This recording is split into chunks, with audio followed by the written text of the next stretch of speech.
कट्याङ्करक्षक त्रैगुण्यरहित त्रैलोक्यपालक विश्वनायक भक्तवत्सल कलियुगे श्री स्वामी समर्थ अवतार धारक भाई मां ब्रह्मानन्दं परम सुखदं केवल ज्ञानमूर्ति द्वन्द्वातीतं गगन सदृशं तत्त्वमस्यादिलक्ष्यम् एकं नित्यं विमलमचलं सर्वदि साक्षिभूतं भावातीतं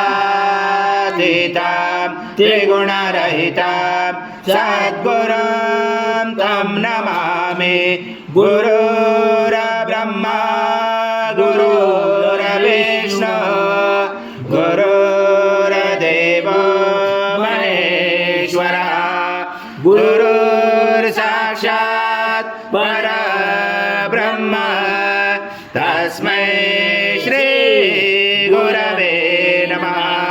हरि सद्गुरु स्वामी समर्थ महाराज देवताभ्यो नमः। आवाहनाते तुलसी भद्रं समर्पयामि। ओम सद्गुरु स्वामी समर्थ महाराज देवताभ्यो नमः। आसनाते तुलसी भद्रं समर्पयामि। ओम सद्गुरु स्वामी समर्थ महाराज देवताभ्यो नमः। घृत स्नानं समर्पयामि। घृत स्नानान्तरेण शुद्धो स्नानं समर्पयामि। सकल पूजाते सर्वोपचारार्थे गन्धपुष्पं समर्पयामि। शेषोपचारार्थे प्रार्थना पूर्वक नमस्कारं करोमि।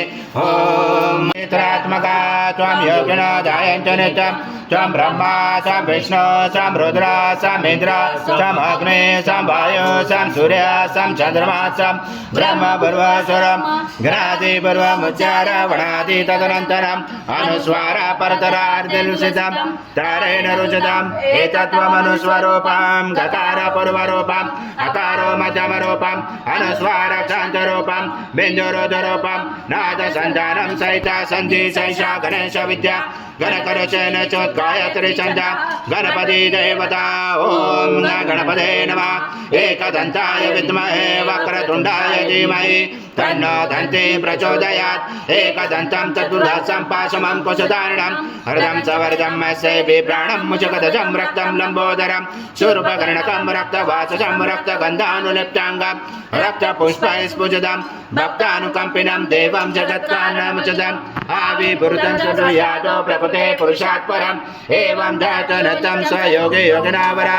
नमो व्रात्पदे नमो गणपते नमो ब्रह्मपदे नमस्य सोलम्बोदरात् एकदन्ताय विघ्नाचने शिवचूताय श्रीवर्धमूर्ते नमो नमः। पूर्णब्रह्माय विद्महे परमहंसाय धीमहि तन्नं स्वामी प्रचोदयात्। श्री सद्गुरु स्वामी समर्थ महाराज देवताभ्यो नमः। मंत्र पुष्पांजलि समर्पयामि। सद्गुरु स्वामी समर्थ महाराज देवताभ्यो नमः। प्रार्थना पूर्वक नमस्कारं करोमि। हरि ओम तत्स हरि ओम तत्स हरि ओम तत्स।